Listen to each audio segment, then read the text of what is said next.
18 ते 20 वर्षापासून इथे वास्तव्यात आहे।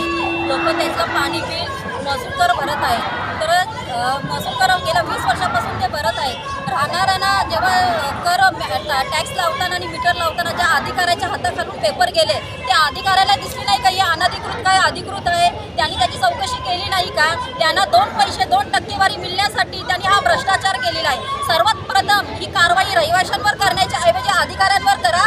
अधिकारी याच्यात किती भ्रष्टाचारी आहे आणि हा पूर्ण दिवा अनलिगल आहे। तर गेल्या 18 ते 20 वर्षापासून असणारी इमारत हिलाच अनधिकृत घोषित करून रहिवाशांना बेघर करतात। तर कुठल्या कारणाने रहिवाशांना बेघर करतात? बेघर करून आज लहान मुलं आहेत, वयोवृद्ध आहेत, मुलांची 10वीची परीक्षा आहे, 12वीची परीक्षा आहे, त्यांचं शिक्षण चव्हाट्यावर आणून तुम्हाला काय शासनाला आनंद होणार आहेत का?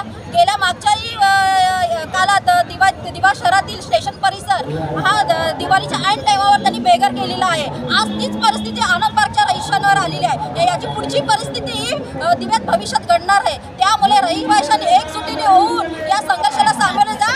शिवसेना उद्धव बाळासाहेब ठाकरे पक्षाचे जिल्हा प्रमुख माननीय श्री दीपकजी म्हात्रे काल येऊन गेलेले आहेत। त्यांनी रहिवाशाला आश्वासन दिले आहे की रहिवाशांनी कोणतीही कठोर भूमिका घेऊ नये। आम्ही त्यांच्या पाठीशी ठामपणे उभे आहोत। आधी कारवाई रहिवाशांच्या करण्यात येणार आहे असेल तर आधी आम्ही शिवसेना म्हणून पुढे येणार आणि जो बुलडोझर चालणार आहे तो आम्ही शिवसेना म्हणून आमच्या अंगावर घेणार आणि रहिवाशाला न्याय देऊनच ठामपणे उभे राहणार।